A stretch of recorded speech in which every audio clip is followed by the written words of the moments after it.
Non-siabo, Ghana this year, Mamunyana, Jubium, Mamakwa, Basum, Jeffy Peace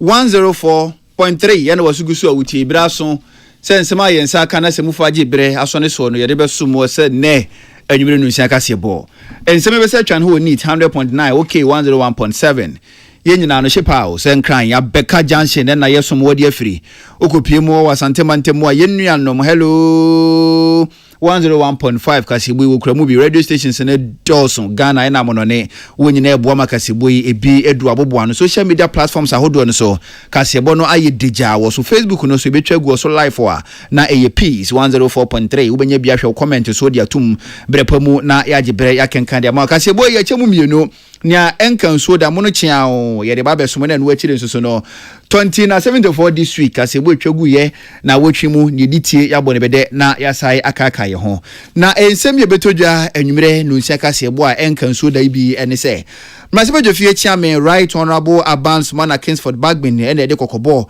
ene kasa kira ko ede ama aban na so afo se wondwumadi ede ahye won san wonhwe hu ni se Ghana de hye wakoma so ade de won enkoti ho Bunu East man tam no so afo ebo ade hye wo Bunu East ano ho ba so apomuden ho nsem wo be na koma so ade se na be na Bunu East ade hye obetimi adiye ewo apomuden afam na ukopiemu ewa toyama ntemu a wona wonam sebu akwan so na wotu afum agudie nipa baako aduonu mu nsia 56 na empinfo aso won pechi we ene nsem anwumire yi bebo ne bede na yedi ababesom wona asem yetodwa na wotwi mu ne editi yato ne din 2074 this week no Ghana man panyini ede ato IGP foforo anim se wonhwe hu ni se katase se dwurim yekoso ewo post adwumakunum no obeboa na watumi atususa Ghana man panyini ede ato abanwuma eku ahodo anim se wonhwe hu ni so obeye adwumaden na won so otumi abanfa so na afi no kwawie ne ebu nkompo kɔ yachi na kyese wantimi anya hwe yamfa mbo o man Ghana ene adwuma woda no se panyi kwankyerefo ne beje afiri wunsam anampo ye de beka kakon foforo ho na eso atumi aba emfaso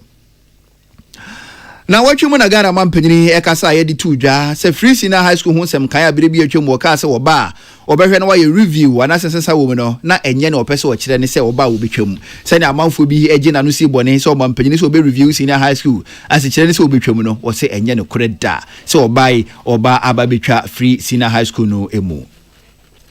Ghana man panyin abedi chire Professor Jane Nana Opoku Ajiman ene wodi to emanim se manhwe hu ni se opomuden de wonfa eni agro brano no wombo anan no nkopiemu ewa sabia se ne be na won soso no womodem bo a wo bodi abo ma ne chechire ne mpuntuo no ebekoso na atena ho no musa na wotwimu Ghana man panyin abedi chire National Education Forum a ekoso no ofa so ebo Ghana fa no ho ba so behwe hu ni se dusua ho nsem o mai Ghana mu no ebefa ne ntoma pa ede efra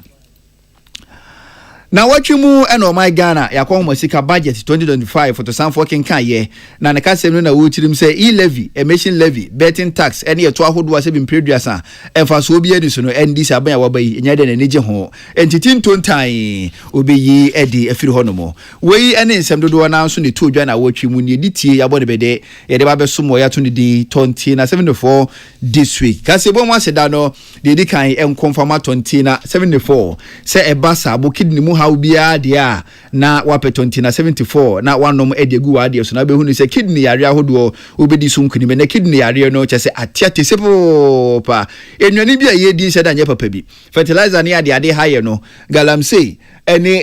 ewudu ahodo nso akọ yesum ene no ase display nwani so sa yes akọ akọ didi aka ho ene kidney yare di esoro kwa na ekọ maburu so yefre bi red o se de ben wasade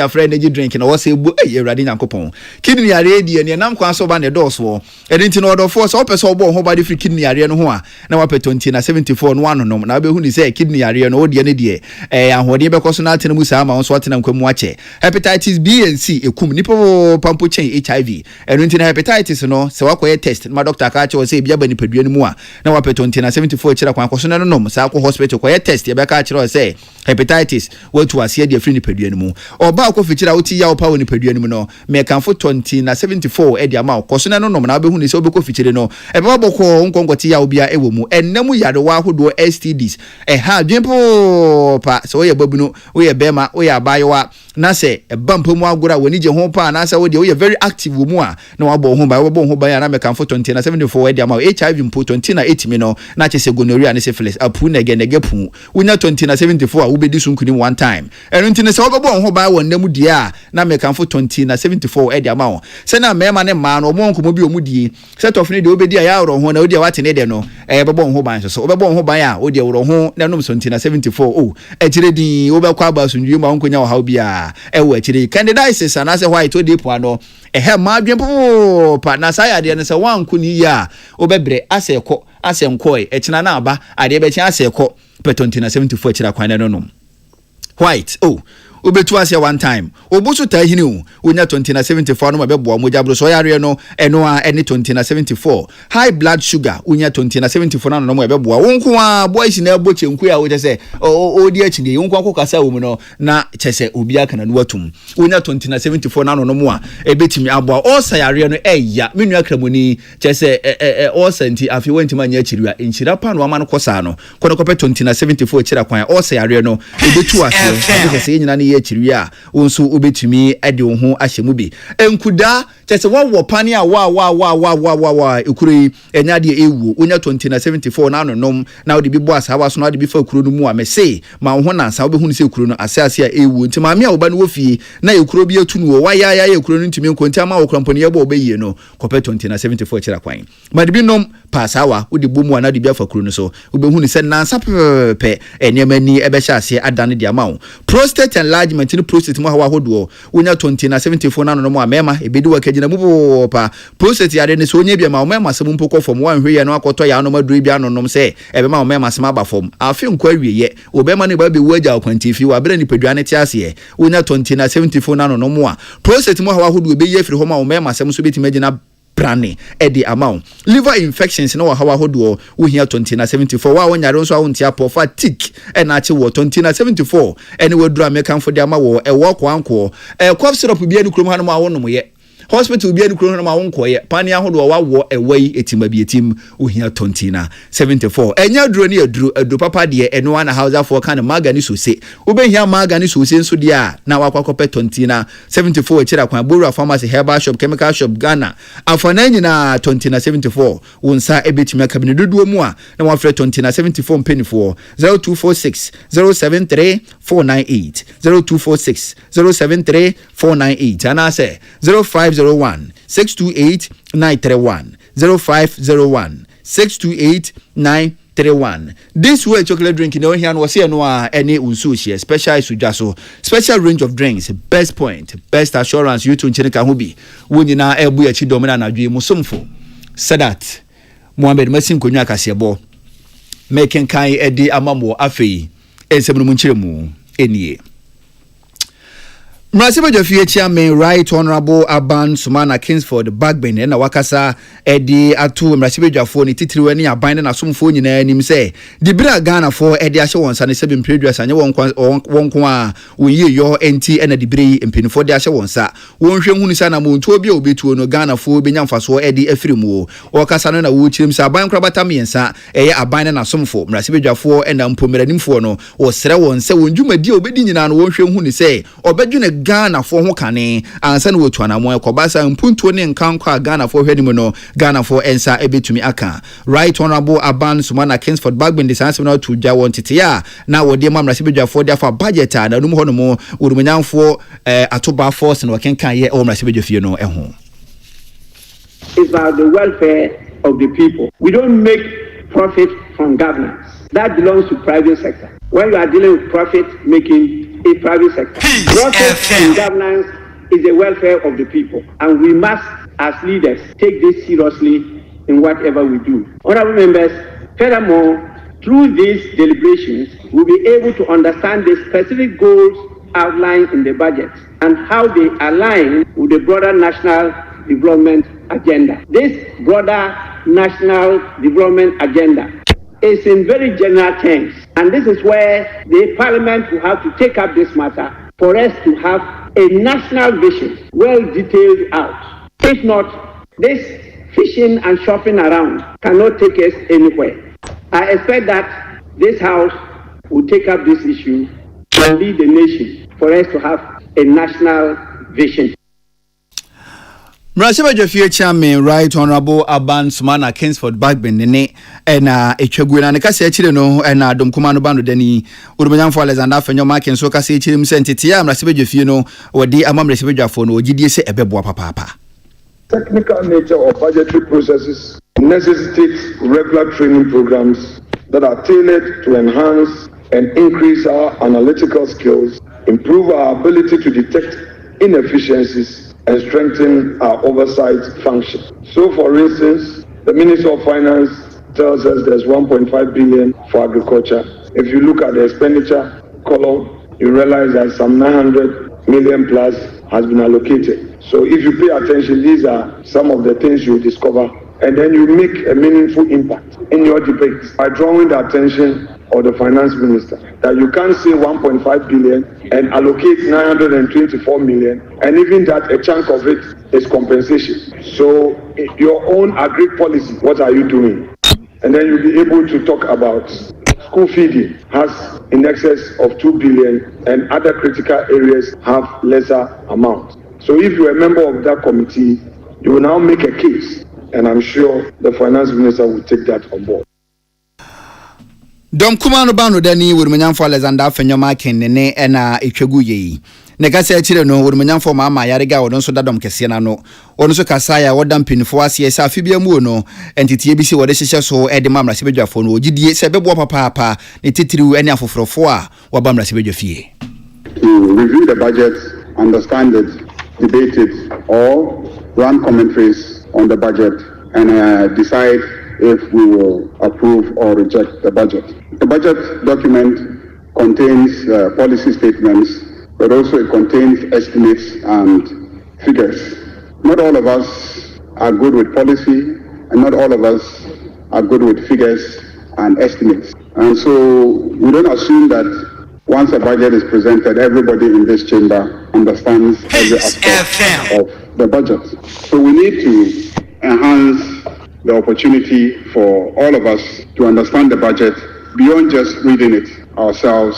and sometimes listening to commentary being run through public discussions. So the idea behind this workshop is to enable us understand the budget,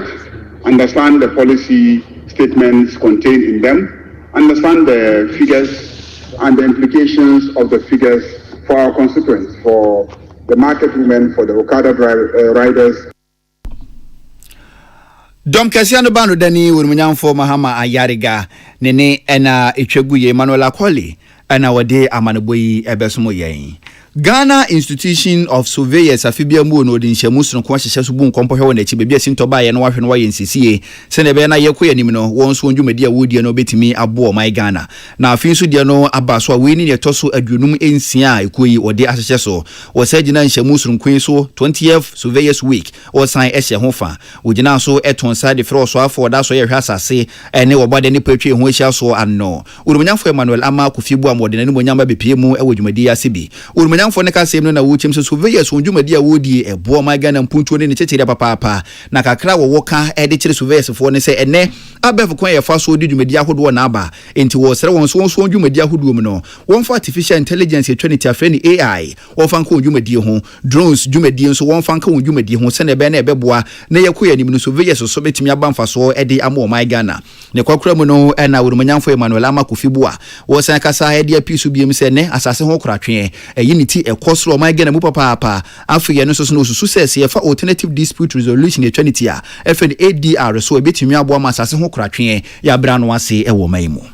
The surveying profession is evolving, and so must you. Emerging technologies, as I have said, AI, big data, drones, and blockchain are revolutionizing the way we work. Drones and LiDAR technology are making data collection faster and more accurate. Blockchain is transforming land registries, reducing fraud, and enhancing transparency. As governments and private developers invest in urban planning, surveyors are needed to design digital mapping systems that integrate geospatial data and the Internet of Things. This is your chance to lead the way in real time monitoring of urban expansion and resource utilization. but it's not just about technology. Global shift towards sustainability is creating new opportunities for surveyors. Orumanyamfo Emmanuel Ama Kofi Bua openyini ye no so afoda so ye hwa asase ene obade ne patwie ho achia so anno ne na etwagu ye ne ka se achire no president of the Ghana Institution of Surveyors anno Dr. Anthony Akon Agyei openyini so kasa ya wo chirim se afutu orumanyamfo de tudwa no wetie na sopam na obehwe hu ni se Ghana Institution of Surveyors won so befa konesa hodo so na wode aboa na mekuta sika enso menya ba bi mfa mitinto ne obenya ba bi so so ene eda twetwopo bi meka ebo aye bo no no ho awuntimi ntiase obefa konesa hodo so na watumi aboa se na be na Ghana fo nyina no obi abenya ba bi esefata na watumi de niti ato surveyors no afibia na esia ye dwene yekuru no ho na etoso ye no so no ye hwe niema ekoso e wo man no na ya to adwene afi ya dwene kwan a e be fa so man be fa so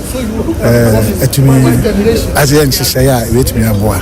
na ya de akire adwene wo ho akire o man no nyina sise no ba bia surveyor edu aye abefo sise ne yede ye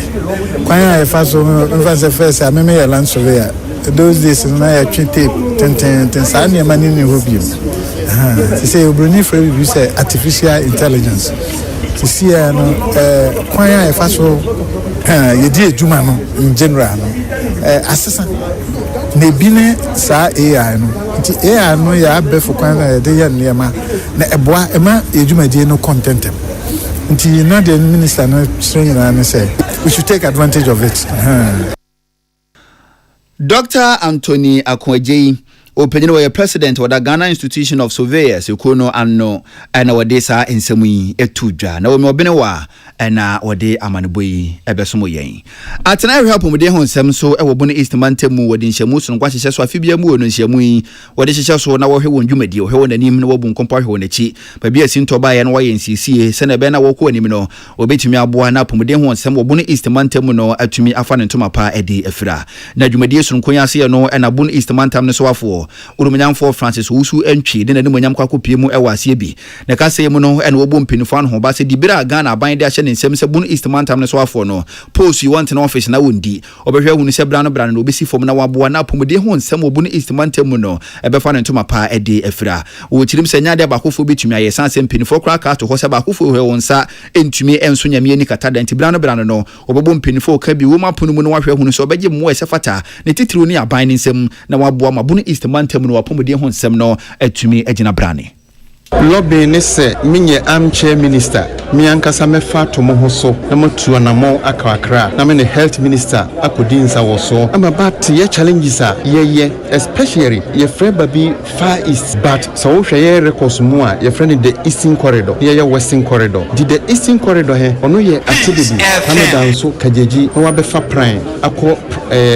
yeji when a eastern corridor and to be frank you lack so many things na you be boy home modern na you improve health care sa corridor so yimu so ba western corridor em say how do peja kakra you be boy home modern say eastern corridor hen so you be two anamo akwa ban mu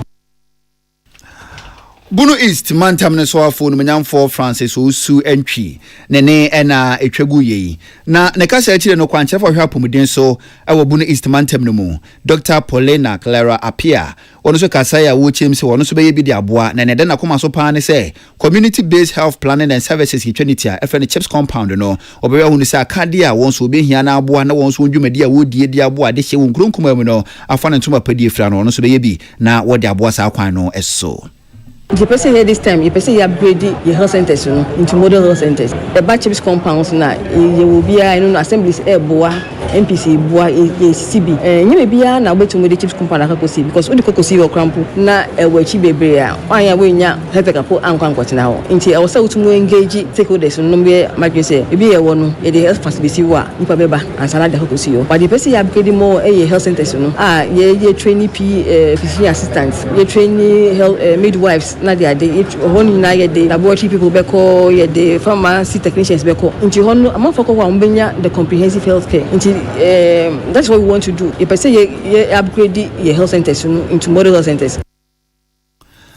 Dr. Paulina Clara Apia, our regional health director, ewo Bunu East mantam no emu nene ena etwagu yi na yaw aboaje adas FM kentampo en wode amanbo efiri ya wode ebesomo yen foma agudie tu a enam kwampa so edi o man Ghana nyapo pa na insunsu anso boni a o man nya edi efiri foma agudie tu enam kwampa so na doson echemfa so o man no yenya edi efiri sai foma agudie tu dwumadie yi eso enam so amabono atoya mantam ne so afo urumnyamfo Joseph Nelson wawe aboa no so agusu akire mu se wono de ba wa bayi obehwe hunu se foma agudie tu enam kwampa so na obefa akwanesa ahodo so na watumi edi so nkunim ne watu ase edi efiri atoya mantam no mu enam so ama wone regional security council resec waka wontuma ba kira no abowura kwa ibretu ahodo mu a ewo atoya mantam mu menemu kase wona wonam se bu akwan so eto foma agudie nipa baako aduonum nsia 56 na watumi aso won peche wada no wo mu edi ama Western Regional Police Command se wonsu wo mu na wonye hwehwemu emfamfa wonjumadi a wodi ewo kwa ibretu ahodo mu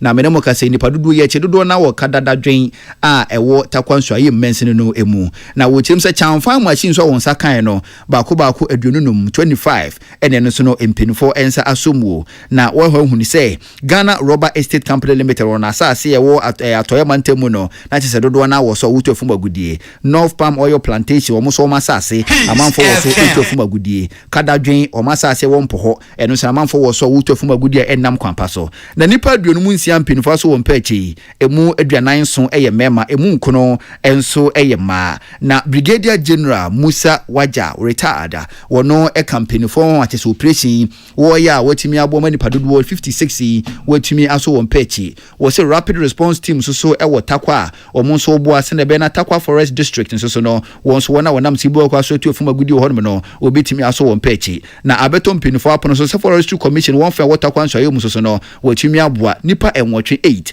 ena won so watimi aso won pechi wo ho no ma won so nam sibo kwa so na wutuofuma gudi motorcycle baako enso tricycle so miensa ena chese wonsa kan e subiri forest no mu wabra na chese oyi operation ewo kwa ibretu no mu awhafo no so yada no mo e dia ma Western Regional Police Command wonso won pechi na wonye wonso wonsemu ehwehwemu. The Western Regional Minister, Mr. Joseph Nelson, directed that this operation should be conducted. We started the operation from the Hunter West constituency, and we left with soldiers from the 2nd Battalion, the Navy base from 2nd D, and the police from the regional command. Generally, it has been a successful operation. We went into 3 main areas. The first one was NOPAM. NOPAM is a company that concentrates mostly with the palm plantation and have certain water bodies. It was discovered that the Galamsey miners have invaded most of the rivers there. Eno ati no na ensantrefo bi sampenifo se ne yanka ne bi ayi afidie mumunu ntuma edifu ntuma asase excavator yi motia na motwagya atum na machine no anade ntina chamfan fidie musomu a mo mfa nkonkoma mpenifo na abunum ho no mo motwagya atum hye no eno wo se chamfan machine obi eni ho no obi nya adaje asese guka muso wode kwakosi hefa ama ho ahweso eno ntina eni usomu a wotwagya atum na wahye no akiredin destroyed 15 champagne because we could not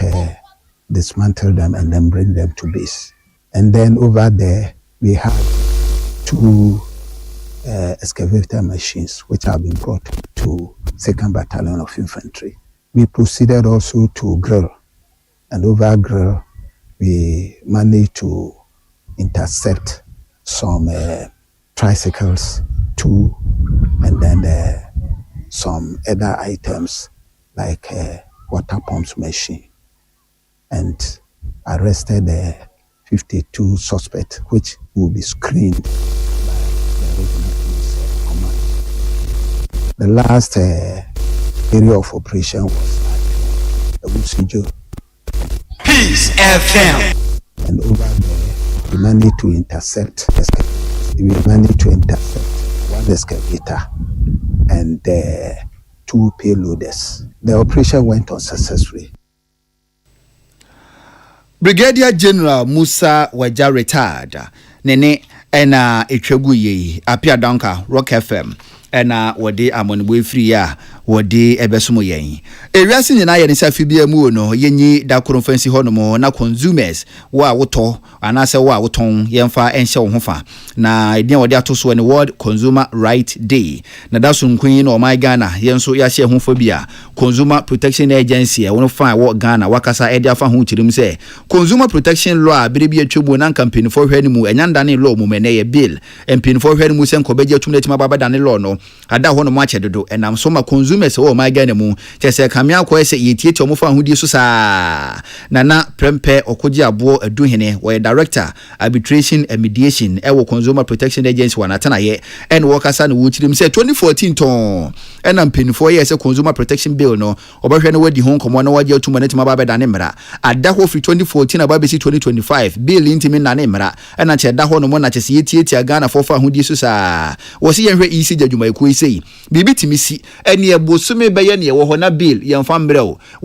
Ghana Water Company Limited enso saa pepepe ene omutimi tena ho no mo na ekɔ afi bill na yemfa mbrɛo afi putupurum ye di bill beto ho no mo da ho no mo na ehome se ne esitie ni enso obegina akɔ so ahye wo setua saa bre ne sika no kɔfa wo he ne nyina ne se Consumer Protection Bill ne ntimi na ne mra eno ntini ECG ene Ghana Water ene omo nam saa akwa no so do musisi Ghana force na opanyini gina so na wasere Ghana force Ghana fo nyina amfa won tuma mo Consumer Protection Agency dia no se na ebe na wo hawo ni atete a adwumaku ahodo de Ghana fo na se consumers efamu o mayimu no obetumi aboa na yabra no ase ye esan say consumers o Ghana ha no ase yaboye pahwi ayenim ne ye basa na emane ye ya ene say etumi tra ho na ebia memfa ne say Electricity Company of Ghana ECG be 6 months no mo ma obelo so da kro to ho no maba no mo de bill ni nyina bom na de amount afi o mo say that day na wantua ye disconnect o say ye wo bibia ye wo strong consumer laws e wo ha sa de no entimi nsida entimi ma say ebia be call aboso kan ana magazine no makoto ade na ade ne nye na ode be call no aka chese na de Friday until this me ba Monday and some be yamo so consumer laws no wo ha enya de asa ne ma no ebetimi akoso obia no de bibia e ba Ghana ha e ba beton eno nti e na ye frega na ni bia say abra ye celebrate World Consumer Day ye nyina ye kai ho say ye consumer bill na akọ parliament miensa ye ntimi ampass no ye nyina ye bum na ye man empass na enya adwuma anye saa ye Ghana ha no consumers no ye ni ne ye Nana prempe okoji abo aduhene woye kwantere for arbitration and mediation ewo Consumer Protection Agency kunu munene ena etwagu ye na wotwe etwa mu ena yenya ntie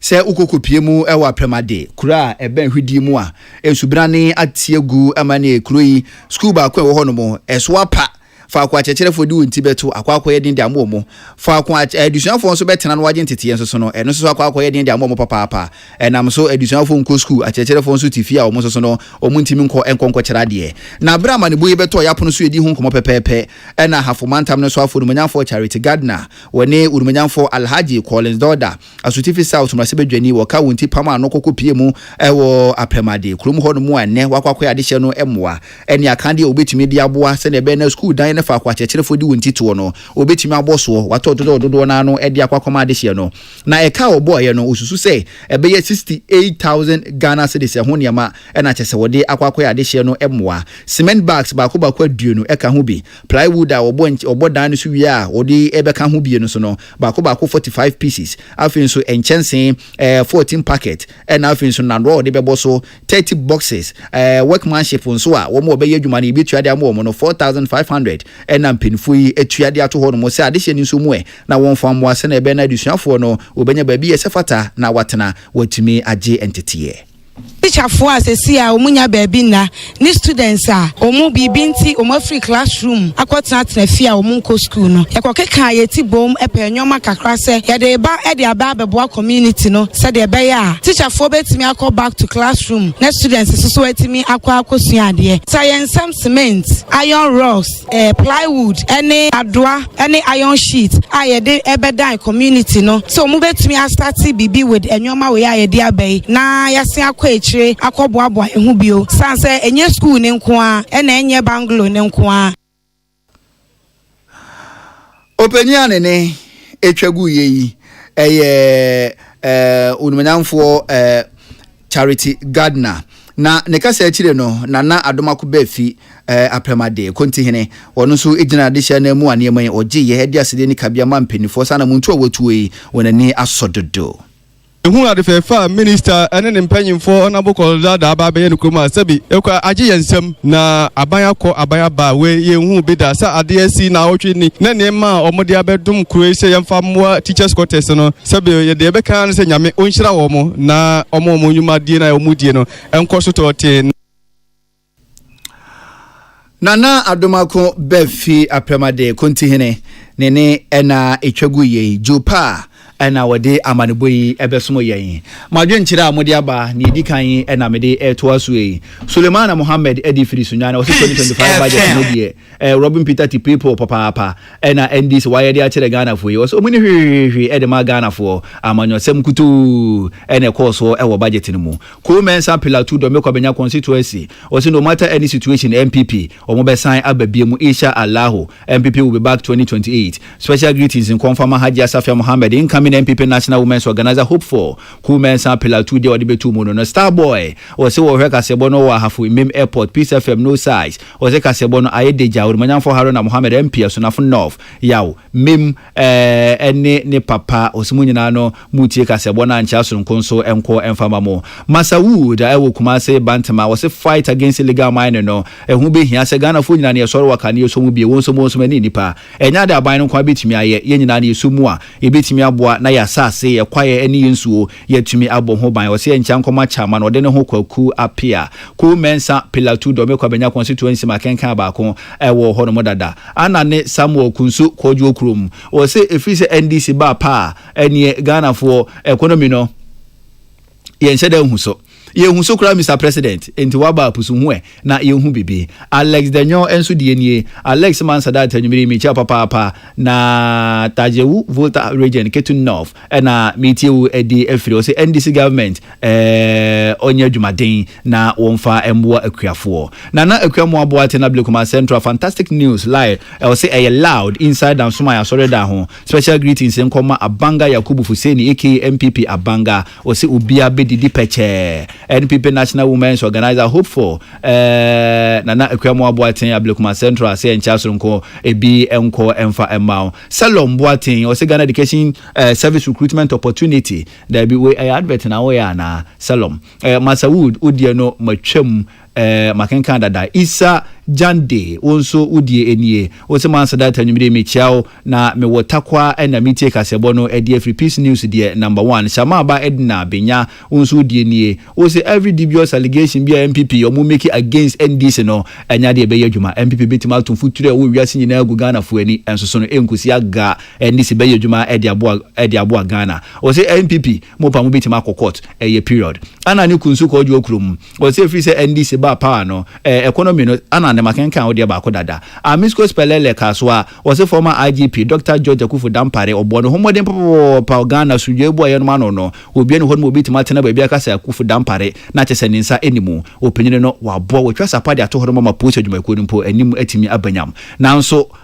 dodo akonwa ba ko font na so enti so de ne dia kwa kogu aba bia okobia no Nyankopon enka no ho IGP fofora waba wura yohuno wo so wonso so no ma otiri nkwa papa bra ne be bie na fatwa so manyafo Mavis hawa kumse Cameroon MPP National Women's Organizer was here to be and confirm Samuel Nyako was the only best news always and also what the two more Pedro wa Medina Santa Cruz also die o se o Indianapolis Kumase Thanos so Kesben Junction and Akasebono utie EDF French confirm de shewo Thanos nyina Evangelist Eric Mensa Abrampa was man said that nyimire me chapa papa wo bodwuma Nyankopon chira peace news die number 1 no size and chankoma Raf o asanyo so o Peter Cheneboa court interpreter was Sehri Adabu Krum Evangelist Eric Mensa Abrampa aka Dache Hene was Sehri Asanyo so no do and also ebetumo Sehri Adabu Krum adisi nyina na nwumire enchasro nko enko enfama na nakwamo aboate makenkan ba ko ewo honom dada Zeman Zeman Ventures Kronom was woni dwadi bia na opposite pepepe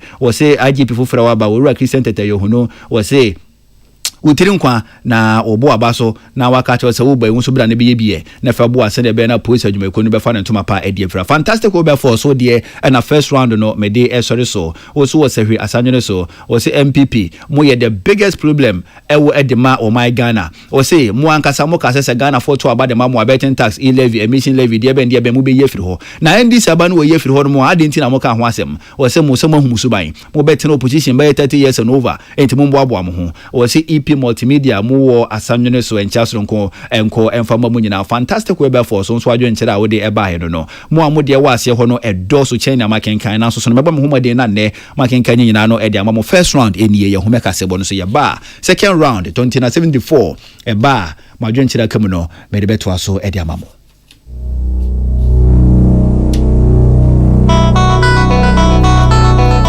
Peace FM. Tontonte yanum sane e fadwen ne fadwen ampa say na nim se brebi beba ama tonti na 74 opa ye ne simple T74 abeye aduru tonti na 74 ana T74 asa twe yadwene asina nanom dodo so se de na dodo bua ma na nanom enyare basabasa no saa na tonti na 74 ana T74 ebu anipadua no emo immune support enti obi onum bie no abrebia ne ho denden tonti na 74 yinso yaye no se nsuo krokro wa enti baby a wonam bia obetimi de wade akọ samene wa ankefi na ekroyi eda no nko na wie ye wa bra mennom T74 samennom tonti na 74 menya hodin mennom ne dabia T74 yi eye hahama ene ye de aye na DHC ena aframa na ye kamasa no T74 ahoden ni apomuden ko a wokọ pharmacy ana baby eto nro bia ubenya tonti na 74 yi biato T74 yi enye ma oba wa fafuro ana obi a oma nufo ana se obi a onya mfie dumienu eto phone 050-162-8931 and 0246-073-498 FDA agi etwedi nkratwe atom Peace FM. Tune it in, turn it up, Peace FM, and rip off the knobs. Ghana this year mamunyana jubie mama kwa ba sumdwe fie Peace 104.3 anwumre no nsia kase bo ene wasugusu a wutie yi 2074 this week ene yeduru so nsem bi todwa na wotwemu ne ditie ya bo ne bede yesen be kaka ye ho ne emum 2074 ene kura ya sene se na wotwe bi emu no nsem be todwa ne yensan bo ne bede na yen kaka ye ho na 2074 eye eduru nwanwaso a ni pedua no ehia papa udidi a wo no na wotwemu tan yare ne beba na yare no so bada na obehia eduru a chese obetimi die si ano kwan anopo awie anadwo na chese wonso so no woni pedua no nema tima ko yedi ama wo 2074 ena American for di ama wo yare bia ni ho no mu a obetima gina 2074 enam da mesese kidney sabo ena chese wa hawa bomu a kono kopeti 74 akira kwan nenom koso nenom ko na kwaye lab yebeka achiro se kidney no emu ahoden eche konkomba ni agyan hepatitis B and C per 2074 no oba ko fitira te ya opa de a wadru any 2074 ndemu yare wa hodo STDs no is 274 say candidiasis no is 274 se obusu na hinu wa obehia T74 high blood pressure and high blood sugar omuso madru pa no any T74 kasa en kan firi wanu mu ba no aya na no odin yikuro ena ba otirimu hia T74 no nom na be hunu se yikuro ni be firi otirimu ma wonso kasa nipa etimi ehiawo wonso etima ka sumusem kakra na won kasa ya na obia epe bia afa obeda ka sumusem o sa yare ne eya ebe ma wonso atete se yare boni bi na aye wo na so na ye wosa peti 74 na no na be hunu se ampa ye waduro ne ye waduro ne mu maduro ne de eno a NT74 ekuro no tu abofra na chema me papa wonso ekuro da ho ache wa ya ekuro ntimi nko peti 20T74 na no wonom na wa pasa wa na chese udibi afafa so na be hunu se ekuro na sape eni be hyase na amoamoa prostate enlargement and as a prostate mo hawa hodo no we hear T74 bebo liver infections fatigue and as a chronic cough we hear T74 bebo Bora Pharmacy Herbal Shop Ghana for na nyina na T74 na yaduru se wo hwe gukuru wa mu abehu se ni fita ti se nsu na be wo hwe na be hu ni se ampa se yaduru wanwaso na aba ne ko gu ni padua ni abehu ni se yeyi ye waduru ne ye waduru na so duru paade no a any 2074 betima from pen 4 0246 073 498 0246 073 498 and I say 0501 628 931 0501 628 931 31 afei ensem bi to dwa na wotwi mu ena mede eto aso ede amamwe Ghana mampanyini president John Dramani Mahama na wotwi mu IGP foforo kra wura Christian Tete Yohunu di nse na dwumadi efirase o mampanyini ede to nanim se wo bai wo hwehunu se post adwumaku mu no katasese ne dwiru ma ekoso mu no obi to ase. Mr. IGP, your role will also involve rooting out corruption within the service. Corruption in law enforcement undermines justice and weakens public confidence in our security agencies. It is crucial that all forms of unethical behavior, from bribery to the abuse of power, are decisively dealt with. We must build a service that is respected both locally and internationally for its professionalism and integrity. Additionally, I want to emphasize the importance of improving the welfare of officers under your command. Ghana Mampenyin President John Dramani Mahama eno de sansemu etudwa ne ka se tire no IGP Christian Tete Yohunu wono so ekasa ya wo chirim sensemo mampenyin aka no weti na sopam wo boy wono so be wono homoden de aboa se ne be na wo mai Ghana sundwe hu nsem ebekoyi na police adwumaku no so anim atumi abanyam. So I assure you, Your Excellency, that professionalism, transparency, accountability and fairness shall underpin my administration and focus on renewing attitudes and performance, thereby positioning the service to meet the aspirations of our people and foster peace and security in our country. Reaffirm a fundamental truth. Policing is a shared and collective responsibility. Consequently, community engagement and community policing and partnership will be an essential strategy for communities to participate. IGP Christian Tete Yohunu ena wono nso wode ensemu etudwa na wotwi emu na wotwi mu na Ghana mampanyini president John Dramani Mahama de tumpenifo a ededa aban nyuma ekwa hodo anim se trimupo ya na eda bitrimu se etu aban ho etu aduam ene aban ade de awiam kura enseye ade se nya ne dia aban ezika boforo beba ye bekwa akoto wo se saade ni nyina no nya de na niji ho enti wo a wo de adwuma bia no se wonim na wambo nhomode na afi ne kwa apro ye bu nkompo de yehwe hu ni se adwuma wo da no no eka surusuro na ba ya ene na wo ha wo ye den adwuma no yangunu ye de beka hoforo de ho na waye esanse wo an wo ho no enya do mani nya so mfaso. Laws making SOEs will no longer be tolerated. They will be swiftly reformed, they will be merged, privatized or shut down. The 2023 State Ownership Report produced by the State Interest and Governance Authority SIGA reveals the inefficiencies affecting many of our SOEs. And this demands that we act with conviction and courage to tackle the systemic challenges confronting these enterprises. President John Dramani Mahama no de na ensemu itudwa na wotwi musalamatu kuku apentel ana wode amanubui ebesomo yen na wotwi mo mampanyini kasa biam de tudwa se bra na wo bonto wo kasa Fiscal High School oba obehwe na wayinsisi wo mu review no na amanfo kasa review na se kira ya ba akopɛ ene se wo ba wo betwam wo se nya no na wabayi enya de wotwam ne okina so ka ho de mo wode nhihye pa begu apono so se na be na Fiscal High School no ho nhihye no ebetima fa ne ntoma pa ade frode sanse na tudwa wa bra asofo ebedi ekire ba akɔ na wonjumadie efrase. We've also proven through the budget statement that review does not mean cancel. Once and for all, for those who don't understand English, review does not mean to cancel. We have finally found a remedy for the long-lasting problem of the lack of dedicated funds for free SHS. Ghana mampanyi ura John Dramani Mahama na wotwi mu wode saa ensemu etudwa salamatu kuku apentel and wode amanubui ebesomo yen na wotwi mu no mampanyi na bedi chire Professor Jane na Opoku Agimai wakasa de atudwa se bo ma ne chechire ne nimpuntuo ne nkankomu a enya de emma ebetimi eyi omafiri mu de biarada na so ne mpempi na kamia kwese mapomudi ho nsem no aya na won hyeda emfa nye wakoma so ade enti wo sere won se mental health titiriu emma hwe hu ni se woni betimi akuhu esanse se madi ye wapomudi afamu and I want to be team abo mino ni chichiriemu. Mental health. Every so often when we talk about women's health, then it's all about our biology, which is important, but it's more than that. Why can't some of us relate well with our peers even in the workplace? Maybe it's not that the person wants to be mean, maybe there's a problem. The person herself might not even know that there's a problem. So the rest of us go ahead and create names for them.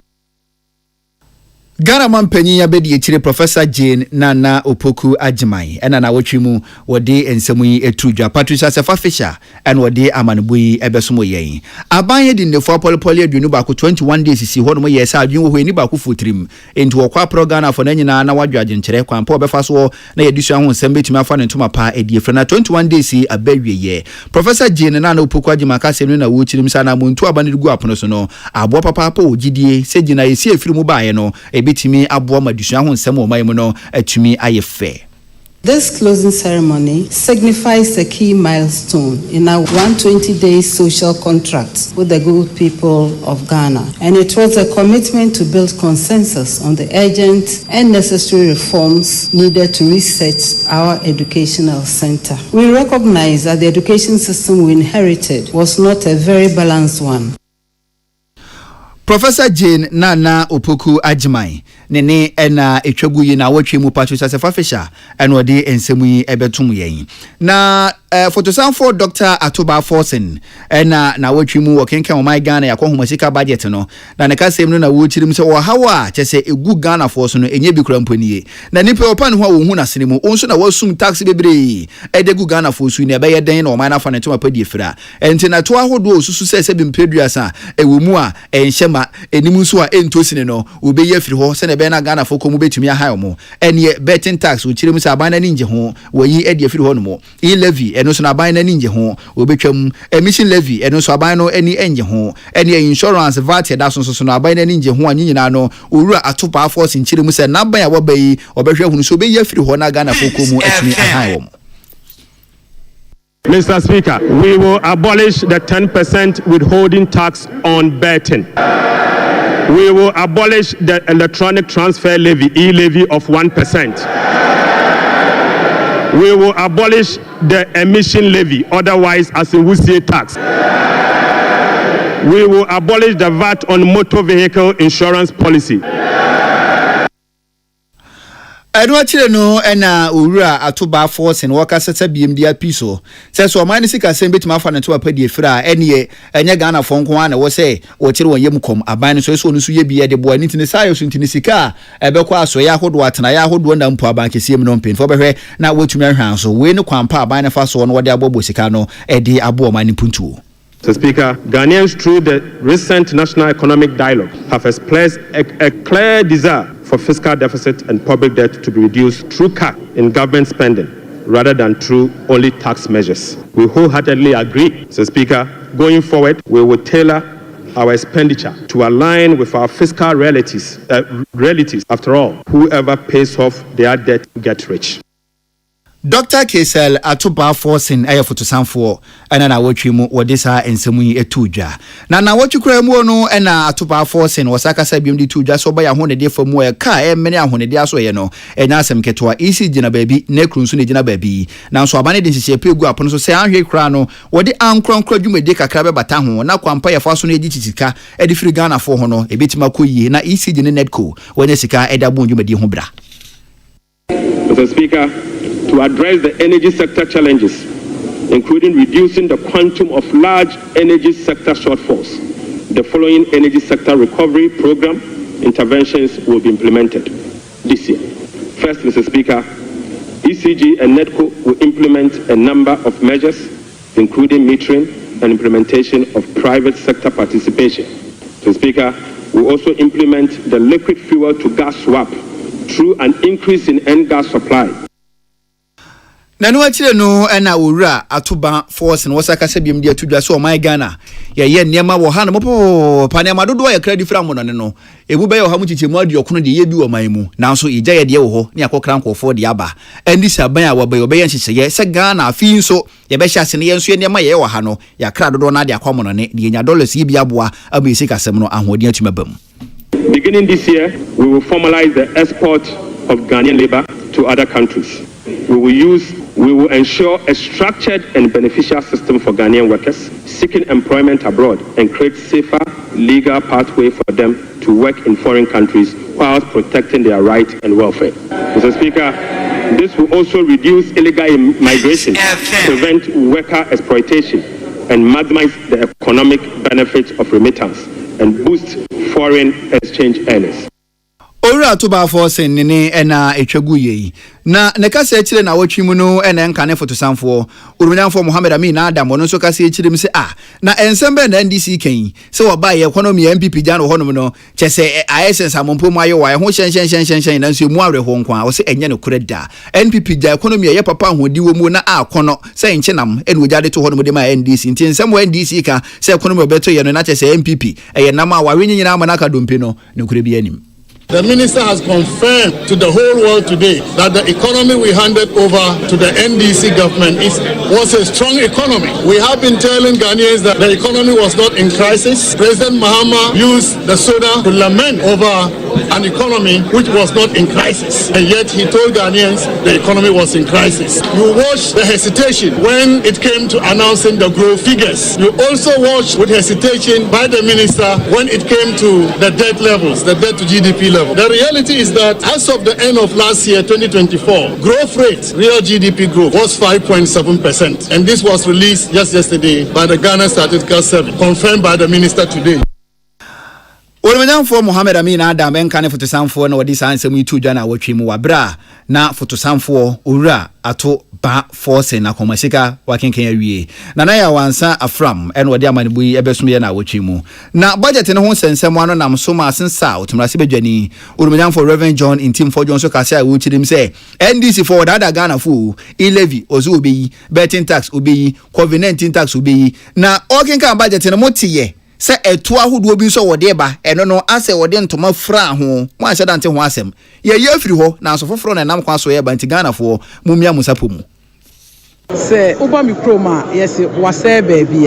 It's a way of saying that you've done well. Mia, me ye MP, will crow. Taxes on it, may boss one. Then I can say a ban, MPP, a campaign, say a ban, betting tax, a bit chum yanka. They can say COVID tax, a buy bit chum, levy, a can say a buy bit chum, as answer. You did buy and answer that and cost the near region. And the answer of purpose. Then I say a bit chum, and it's a one bit chum, and you're the Asin South mrasi bedwani Urumnyanfo Reverend John Intim Fojuo ene wodi ensemu yi etudwa na wotwe mu William Gentu ene Emmanuel Akoli ene wodi amanebuyi ebesomo yen na wosofo dedwadie ena fidujuma so ye no ano Urumnyanfo Elizabeth Ofosu Ejaro so kase a wotirim se President John Dramani Mahama Ghana fo muko nhyira mu nhyira ban na popa na budget okenka yi chese wono na ye ne de wo mukura mponi se mamu asese ne tripad no so obechebi e de aboa ma se na ebe na emadusha ho nsem so beku yi wo se o mampanya bon ho modin dodo. Say, Uba Mikroma, yes, was a baby. It's a way of saying that you've done well. Mia, me ye MP, will crow and ketua mu. Tauka say, oh, chaba, you are part of Mimitiasia. If some Kumayuano, a do time on my own period, I want to be school. Urumnyanfo Elizabeth Ofosu Ejaro eye osofo dedwadie ena mfidijuma so ena no ena na watwimu ono so de ensem sei etudwa William Gentu ena Emmanuel Akoli ena wode amanebu ifrim asebedwafie edi ebedan yen na budget ho sensem ano nam so ma president a wada Ghana Union of Traders Association ikunu ye 20 no guta no Dr. Joseph Obenye so kase a wochirim se 2025 budget a owura atoba force nkenkaye no omo adwadifo obobo joso dodo. Generally, no, abai ate adempa awo ma omagana netitiu eye ejedifu so se waye no atete etu ni subie na oteso so wanfa fofo anta metoso amaye demum adia ehia ye ewe yededie ni mu kese pa no eye VAT any duties no sise no ono de afena omoso omo eye reforms na omaseti task force bia ye na ye bedre hu ye hu kwanya ye bema VAT no esise no etimi aboa ye yedwedie na aboa na ama duty tia no aba form enti eno ne wo atweye mu a ye hwe. Dr. Joseph Obenye aye president of the Ghana Union of Traders Association aye gutakuno ano na wode ensemu itudwa na wotwe emu na budget ho sensemu ano nam so ma na wotwe mu nso asante achim north mrase bedwani Urumnyanfo hene kwame fompon so kasa ho a wochirim se abani gina si a wosie se ubowura mining ye kane sa asa adwuma baako na so wura mining no mu anwuma wuwo mu no enya asem ketewa insurance adwuma ekuo ye kane baako sa na so wura mu a enyuma wo mu papa abani gina isie se taxi bu ho no mo ayesa nnwuma kesa sa na esi otua na emum enye Ghana ni no a wakotwa bet na wadi na yebete so 10% no urumnyamfo chirim se sa aban ni je na esi awasie no na ni age ho dodo nokuri ni ohia eye pa Inti America say ye pa na say say ya taxi wonu mo a omutu efomo gudie eye good na tax abama wona insurance companies a sabi aban ne se fata say wono mo koje tax na we say utu fomo gudie a sabi unye sika Asante Achim North mrashe bedwani urumanyamfo hene kwa mefrempon ene wono nso wode ensemu etu dwa William Gentu ene Emmanuel Akole ene wode amanebo yi frem asebedwafi edi ebesom yen na budget na chi ene dom kuma no ebo aban tiri so se aban wate na ye sika watwade ko honie 2.7 billion Ghana cedis na de ben ko ane wo ho no mo sika biribe sei na tano North mrashe bedwani urumanyamfo Gideon Boako okasai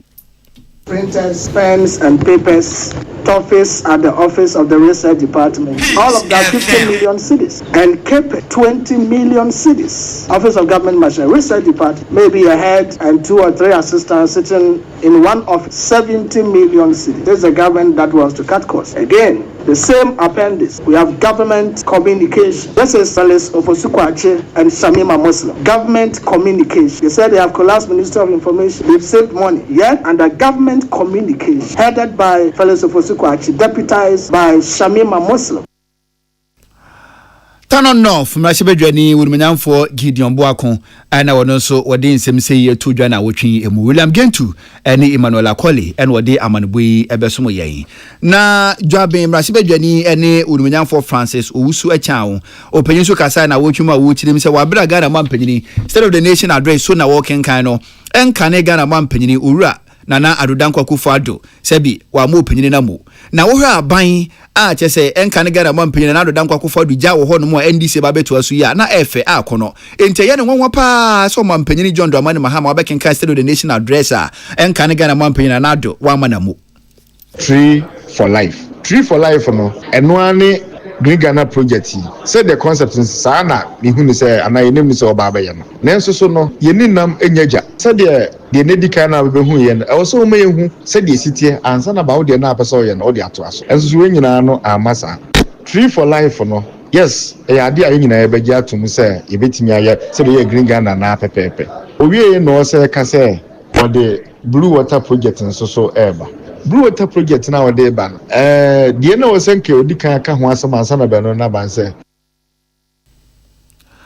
Urumanyamfo Francis Owusu achawo dwaben mrashe bedwani ne ena etwagu na wotwi mu Emmanuel Akole ene William Gentu ena amanboyi wode ebesom yen enkane Chief Justice Maame Sofia Kufo ono so kasa na wotwi mu wotirim se abiribia Ghana ene amaya hodo wa bibrem ne ye de kamemka bi ebe ye adwuma no yakwa abatu ani mu a rejected ballot etimimpo doso echa monyuko beto so miensa na ya na se num na de sa abaye to se no buburija ebo ebibiman ebo yeka enti osusu se ye fa be for kwan so a ebeboa. I'm confident that in the coming days this forum will successfully draw on an impressive range of expertise in election design, administration, law and technology to dissect the issue, enhance our understanding of it, and produce enriched outputs that chart a clear way forward. So in conclusion, the democratic process of elections on our continent is at risk of being undermined by the increasing incidence of invalid or rejected ballots. I therefore call on all our governments, electoral management bodies, and relevant stakeholders to renew collective efforts. Peace FM. Ankane Chief Justice Maame Sofia Kufo en wodi ensemu etudwa na kasa etire no abato komisa tetenani owura yire Jane Adukwe Mensa wono so kasa bia wotirim say rejected ballot ya na abiri bia be kwa abato anim ne titiri no maga na yensa kan firi bia firi o na sa abato yenya century bi wa sante mantem o ka kire Ghana for say aba na yebetu ni 2 days en ye to bi memene da na ya to bi kwasi ada obi sukura mpoko gina ba bi ka say so obeto ma NDC a ofa aba no a odon sabo inkimu no ahya ase 1 2 3 4 5 6 7 no bobo da kwashe ballot box mu na we nyina na ye yesi ye be ye den ene yenya rejected ballot enti de di kan no osusu say ehu behia say ye kire Ghana for abato no kwan ye fa so no ye to no odon sabo inkimu a pepa wonsa kwan be fa so obebobo aba pepa no mpodi afa ye te ono ase kane a ebebo ma rejected ballot no duduom no ye timetu ase ye It's important say obia sorry ko vote a say omo vote no counting a say yet to me kind na yen fan tum a say nipa no as sorry ko vote your pet or your preference until your choice no has to be reflected in the final outcome. Abato komisa titena ni maami jena dukwe mensa eno no so wode ensemu tudwa na wotwe emu na wotwukura ya mu no eno odumanyamfo Felicia J wo ye Kintampo South mrase badwadi wo kasa de kokoba akode ama mema semo na ato na yeyi eya akosoro wo maga na mu dodo obebusa be ma sa ade nti a wo se atade ra abaya ne hye nye abaya sa atade na enya ema ho kwase koto no mo na. To celebrate International Women's Day, I want to encourage the young women out there that they live with their relatives, whether they are house help or they are storekeepers or they sell for somebody. Mr. Speaker, I'm a bit sad today because I got some information this morning. There's this young lady that lives with a relative, and every day the husband wants to rape her. The husband wants to rape the house help. Yes, and anytime the lady wants to talk about or trying to tell the sister, then another relative comes. You are spoiling their marriage because of the way you behave, because of the kind of clothes that you wear. That is why my husband was interested or had interested in you. Yes, Mr. Speaker, so I want to tell the men that when they see any young woman dressing anyhow, that is how they feel like dressing. It is not their fault. So if you are a man here and you see a young lady wearing a dress that you think is transparent or you think their bum bum is shaking, please zip. Kintampo South mrase badwani odumanyamfo Felicia J nie obi sha atare tie na sabi ne to so wa eno nkyere se be ma ko bi ozip so mu a danta wasene ma William Gentu ni Manuel Akole ana na watwe mode amane boyi ebe so mo ye 2074 ena osoya sene se Ghana this week yemfa be so mo na 20 na no yensendi hu komo bi ma ansa na madwe nkyere ye dia ba 2074 no we say kidney area hudu nyina no per 2074 what in no na kidney area na kwosoro pa dialysis machine so eni so yi entenipa 20 moko hospital na dialysis machine ye mienu a wa wo de hwe se na be sie di lie a cha hwe mpa ji se ka se kona sa bera chana na so na de yikum per 2074 chira kwan na nonom ko so na nonom esu ne ba bia wo Ghana for so ka se pedu na nonom o number ko penalty o se me de me hu hwe na wo jainom ko so na nonom T74 no de oto akoso na nonom na be hu ni se ampa aduro no enene wa genkwa hepatitis B and C 2074 timi ne papa hepatitis no ekum pa nti wan hwe ya na tese won saka bia ebe dunya enti petonti na T74 kira kwa ne abusamu ni nyina no momfanye monkwaje na momfamwa na mosomontena nkwamunche oba ko fikira ne fie gya dumo wohia 2074 ye 2074 ye papa wonya bi na no mu a fichiko mu ha hodu nyina na ebe ye firi ho no ma won so na hoto atimi aba endem yare wa hodo STDs no wohia T74 me se wo ko pharmacy herbal shop chemical shop 2074 mixture o kan ebe ye wodi atwaniti a wo so peti 74 mo beti ase o meyi bi di ama na o ma kire okwan befa so abe no mu no na be hu ni se ampa aduro die eno a eni 2074 candidates white ayembo ma himfi ho no mo nya nika no wohia T74 ko so na no no na fa bi si ahimfi ho na be hu ni se ampa aduro die eno a eni T74 my Ghana yenso wade are no oye high blood pressure and high blood sugar no 2074 ebe bo papa o ka sign kefiro no mu ba ne nhyeda nya nika tirimukuro wohia T74 ko so na no no na be hu ni se be tirimukuro afiri ho no mo a won so no obeka sumasem o sa na nti amo na amanti manya akiriwa no ubehia wosa wononom aduro ibia osa chese ebe ye firi ho no ma ho to atumi aba enkuda ekura iba abofra no ho ache wa mia do topa ya hodo hihye mu bandage na wo ne mpane ekura yi de bia na chese eye kese peti 74 onum bie no na wa pasa wa na odibia bom na chese o de afam kuro no so sa me sei ma ho na ansa pena hwa de obehu ne sei kuro no ani ahyase a emoamo ewu a enesa 2074 ni aduro no ma prostate mu hawa hodo no doctor fu chinim se free 40 years ekọ no uchu mutan wan hwa prostate no anhwa yare de bebere no enya asem ketwa unyine no na prostate ni so unyine na mumenyini buro so a e de hawo na ebre wo uhia 2074 ko so na no na be hu so prostate no ahodi beba mu enkwadodo anyakopon de ama wo betena asase so afili unkonya prostate mu hawa hodo bia liver infection esro T74 papa fatigue onyare onso a wontia po waye cheko obehia T74 ewa kura nkro aduro bia ni kuro hono ma wonom ye aresa bia ni wo mai mu a wonkoye nanso ewayi kyese ntimi nko uhia T74 nonom bi na hwe ade ma ho na ansape na ansam krompo ya na edoso uhia T74 anopani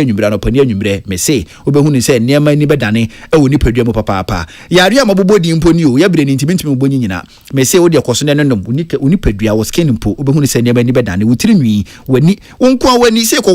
wonkwa yi space ifri wani amanfo se ufra haba mu na eba na wonso onye farmer ganja farmer wonso ndobi na so de bia na wani ko peto T74 na nonom na behu ni se wani kosua mpo no ebedane ebe ye kama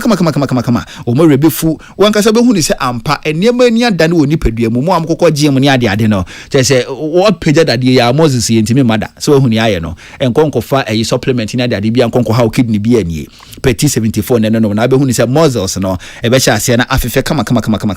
e de ama ho ne dudu mu anu afre 20 na penny 0246 073498 0246 073498 and say 0501 628 931 0501 628 931 Bora Pharmacy Herbal Shop Ghana for nyina no ubenya 20 na 74 bi na watumi ato Abbas Zakaria was good evening anwumre news yi metie papa akwose Richard was fantastic news live ewo Adamfo Pa FM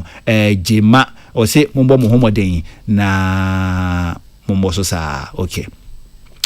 fantastic makenka ba ko so hono da Kofi Ajiman Blackman was a good evening me take asebo no e wo Pig Farm akwasi Richard on so de no makenka wo na wo so take asebo no Adamfo Pa FM no Jema ana Jema mum aha wo say my boss himself yes pepe so my boss no pepe my boss be you kwasi Richard Ken toe belt unso die nie o se o watakwa na unso utie kasebo no e de free ku men sample 2 first half no mekenkan o de e wo ho no modada mekenkan afoforo nso e de ku men sa o de babebre esa na amanfo de bekamu hu e amoye ne bako sa na aboa baba mahama wo boase wo so no so monitor news no wo boase Golden City of Ghana o se abanga Yakubu Fuseni incoming MPP national youth organizer en chansonko en confirm Crespo Fufu o se the people of Atwamango Biaja North constituency o mo trense President John Dramani Mahama ebebo wo menyan for Richard Kodu Wasau edin se MC nanka omeni beje papa Crespo Fufu dia ono so edebaye eno no Azima Ventures mekenkan wo dia wo first half no mo fantastic onso mekenkan wo dia na nagwama bo aten wo dia no o dia bad do ba kumbienu pe mehu na makenkan ba do si na kan na kwakoye ya Masawood onso wo dia medical kenkan Azima makenkan wo dia yesi amanfo di bibre ene bekamu mesremo ba kumbienu miensa bi ho no mo aya na eye matima kenkan do na so de ede afiri ho no mo Master Planner Junior Kentampon so de no se president Ura Dr. George Akufu Damparia wajine dibre afiri ni nsemu die mani anje ho kra esa na se wo divert attention ede afiri empty budget na Ura to ba for kenkan ya no ho budget yenye ndi ho nkomonwie uya GP Dampari firi ho sa na oma Ghana for adwun kwa kusi ene so ne eja budget no ho budget nso so na nke wo se yedi ho nkomo cha yenya nduru ba bia wo se NPP se ne city won beba na oma ba bu adwuma e de abo Ghana berepa mu Haji Safia Mohammed Nkamina International women's organizer wo se ncha soronko enko emfa emma Masawood Bantama makenkan wo de dada ku mensa na nakua moa ku Kwame Fusunsu die nie atwoma abotan su kumase onsu die nie o si JDM ni NDC IGP amoyi na firi ho yi die mani je ho kra so hu na ese mu ni firi ho no mosa Obin Bless was a benchma or my Ghana was it because of politics wa nkasa yenhwe ne yekumu enchiankoma Dr. Alex Ampaben Ura Alex Ampaben Ura Richard a champion Bia East daddy a Japan retired agric officer Takra de nana amakumi hene wo se benchma and was say encha sunkun enko emfa emao Masawood abadodo amanfo dia community menkenkan e mo de badodo sa na ma mebre Habib Kamadup onso die nie wo se chale wabon homode me bo abaso papa me wo gbaji e wo Ibadan state e wo Nigeria e na metie kasebo no e die free Nigeria fo nyina tie nti do Ghana na wuntie pisa se esewa e na ono so odi betu mo Kwame Fusu makenkan wo die amount nana Kwame Opasco won Sawam and some government hospital no send you wutie kasebo ne dia free was say ma NDC for a chance to make a difference na so no mu ye die bibia dia dance sa ma mono mu so latest IGP appointment we die just a drop in the ocean dia enso ni oh dabi mo better ko the rare issue no eno na ye hia dia free mu nchen na IGP amosesan ni die enya dia di bibia ebeba and wo dia no so ebetu mu Lawrence J me pa cho a hard vet na ados dodo oh ya advert won so dia ba bebre sa obama amanfo dia minti men kenkan for mfiri ho aziman makenkan wo dia ba ko na kwa ma boatin baba won so makenkan wo dia ye adwonchira be ka chire ne doso omo do mo dia ba enta don Corosco Zakaria enso die ni wo di free sunwane wo se micro minority asena mu ye nyina no be se mo chire Ghana 47 period amunko a na adwo mu tirime and aban no betimi aye mana ye mu micro minority mu betimi aye a enkene enye mu hyebre nie enti mu nka ma ntum na NDC for enchechero man no teacher Kwadwo Tepa enyina susu o se Ghana for o se mutimiti ase se NDC ene aban Oba year 2012 or Saba year 2016 na one so na Saba 2024 2025 there's nothing new enti mumboabo am hu ye pa na e ba ye de e wo mo Ghana for munya hu hwe afi na mo beti ahia e na ode ye no so e betu mu sa na me ko ase ho no mo a kiss me se hwi bekwai wo se enchankoma Elder Moses wo se nyankopon sha President John Dramani Mahama 100 million Ghana cedis allocation a e ko dem assembly members ni ye assembly members atadwufo wa o mo wiate depo pa na e step in the right direction o gidi se bebo nkurunkuma mpuntuo ene ne nkanko yi papa en wono so edi betu mu Corresco Zakaria makenka wodi ba ko edi afiri honom dada akom Frank Facheme wodi no eya advert mintimi enkinkan Fuseni Salifu amena se wono so ne die no se budget ne die ekoye po bibia se bi budget no beka se enye no na se bi previous awe benfo ba bena na ninso ade dodozele nyati o se ono so wotie kasebo no na ode no so eba betu mu sa adwenkyera ba no edoso na so na nakwa mu abo atem adaroma o mo de abadobo ne multiple ntimu amaka no mo de no akamu a mintimi enkenkan emfa emamo anwumre memfa enchia so nkonkonfa emfa ma Ura Francis Afum we driver efro hallelujah wo se anwumre wutie kasebo no enintino memfa wonchi a emma o Minerals Commission so a transport session Accra Sule onso so wo se kasebo no wutie enintino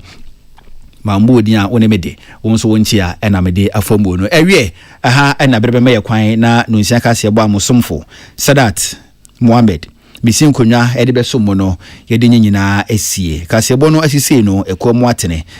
DJ Youngboy ebetena se na weekend party mix wode atoaso ede amamo yamamumo enitia enyado